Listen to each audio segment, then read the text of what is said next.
Most welcome in logical maths classes. Today I will discuss an important question of continuity. Find the values of a and b such that the function defined by fx equal to 5 if x less than or equal to 2, ax plus b if 2 less than x, x less than 10, 21 if x greater than or equal to 10 is continuous function. तो देखिए यहाँ दो point है 2 और 10 और 2 और 10 दोनों पर ये फंक्शन को कंटिन्यूअस बता रहा।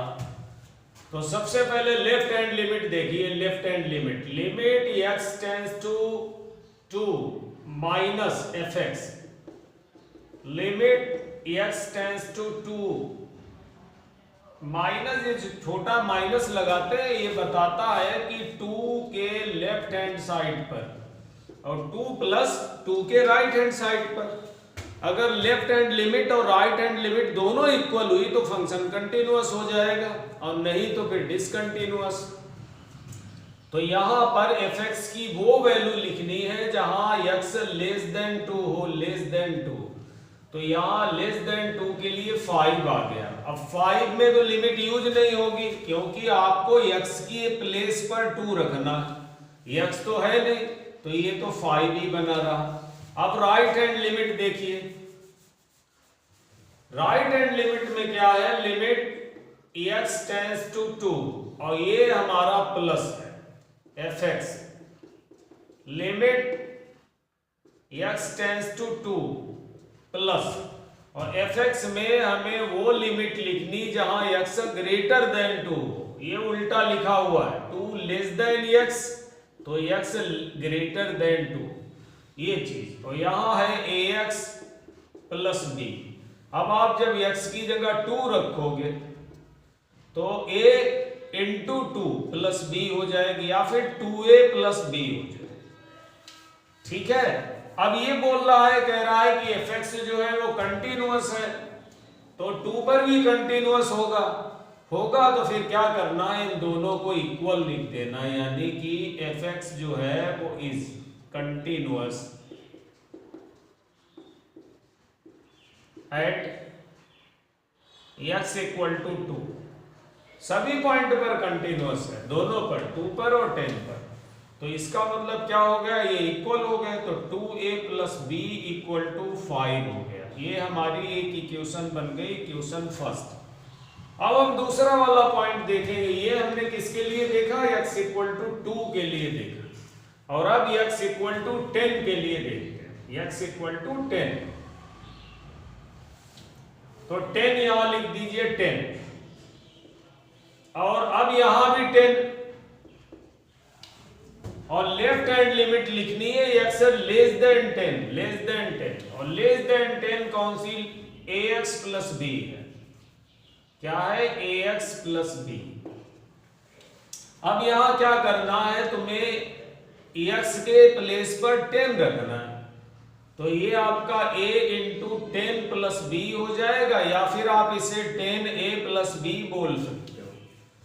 अब राइट हैंड पर जाइए, राइट हैंड पर हमें x टेंड्स टू 10 पर और यहां वो वैल्यू लिखनी है जो ग्रेटर देन 10 है। क्या है, ग्रेटर देन 10 और ग्रेटर देन 10 पर fx की वैल्यू जो है वो कितनी है, 21 है, 21। तो यहां तो लिमिट यूज नहीं होगी इसलिए कि हमें x के प्लेस पर 10 रखना था, x तो यहां है नहीं तो ये 21 ही बना रहेगा। क्या बना रहेगा, 21। अब ये बोल रहा है कि फंक्शन कंटिन्यूअस है। फंक्शन क्या है, कंटिन्यूअस है, किस पे, x इक्वल टू 10 पर। तो fx जो है वो इज कंटिन्यूअस है, continuous at x equal to 10 और 10 पर कंटिन्यूअस है तो फिर ये दोनों वैल्यू इक्वल हो गई, दोनों वैल्यू। तो 10a प्लस b जो है वो इक्वल हो गया किसके, 21 के। एक लेफ्ट हैंड लिमिट है, दूसरी राइट हैंड लिमिट है, बोथ आर इक्वल हो गए। ये इक्वेशन 2 हो गया। अब दोनों को सॉल्व करके हमें वैल्यू किसकी निकालनी है, ए और बी की। तो देखिए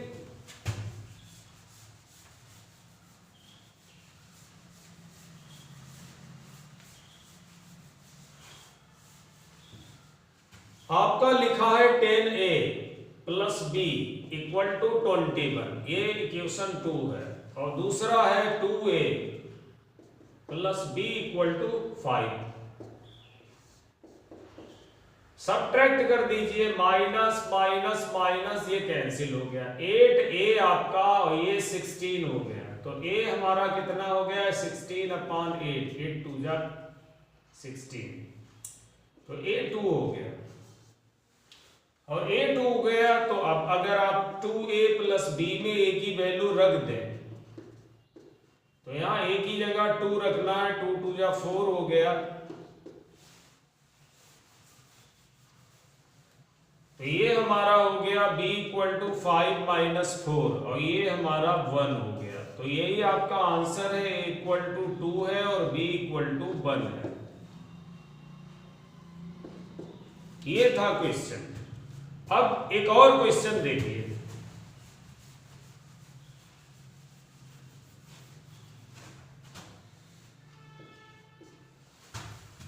क्वेश्चन में क्या है, कह रहा है show that the function, show that the function, show that the function defined by एफ(x)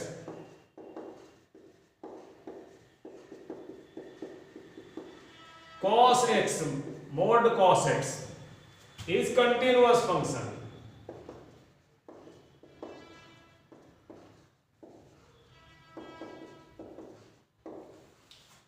तो आपको क्या है, इसको कंटिन्यूअस फंक्शन दिखाना है। तो देखिए आपका जो f(x) दिया है, f(x) सॉल्यूशन इसका क्या है, f(x) जो दिया है वो कितना है, मोड में cos x। अब मोड जो है आपको पता है ये आपका प्लस cos x होगा एंड माइनस cos x होगा, लेकिन कहां पर, अगर वैल्यू x की less than or equal to π/2 हो जाए तब, और ये ग्रेटर देन π/2 हो जाए, ठीक है, क्योंकि π/2 पे 0 से π/2 तक तो पॉजिटिव है cos, और उसके बाद जब 90 के ऊपर आएगा तो नेगेटिव हो जाएगा cos, और फिर उसके बाद नेगेटिव रहेगा। तो ये आपका पॉजिटिव वैल्यू हो गई और ये आपकी नेगेटिव वैल्यू हो गई।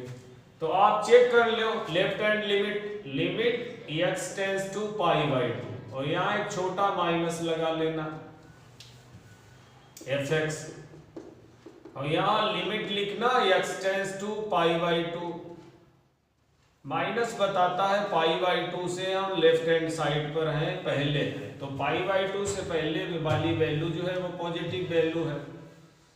तो यहां पर हमें x की वो वैल्यू लिखनी है जो π/2 है, π/2 लेस देन π/2, और वो है cos x। अब आपको यहाँ π/2 लगा देना है, तो cos π/2 हो गया, और सभी को पता है cos π/2 0 होता है, 0, ठीक है, cos π/2 0 हो गया। अब आप राइट हैंड लिमिट पर आ जाओ, लिमिट x टेंड्स टू π/2 और उस पर प्लस लगा दो f(x), लिमिट हो गया x टेंड्स टू π/2 और उस पर एक प्लस लगा दो, मतलब हम राइट हैंड साइड की तरफ देख रहे हैं, ग्रेटर देन π/2, और वहां cos नेगेटिव होता है। तो f(x) की जो वैल्यू है, f(x) की वो क्या है, माइनस cos x लिखनी पड़ेगी, ठीक। अब यहां लिमिट लगा दो तो माइनस cos π/2 हो गया, बट cos तो 90 0 होता है, तो 0 नेगेटिव होता नहीं, तो वो तो 0 ही है। और अगर आप π/2 पर भी चेक करोगे तब भी 0 है। तो तीनों value, left hand limit, right hand limit and function की वैल्यू एट द पॉइंट, तीनों इक्वल हो गए। तो इसका मतलब हो गया कि f(x) equal to mod cos x is continuous function, is continuous function.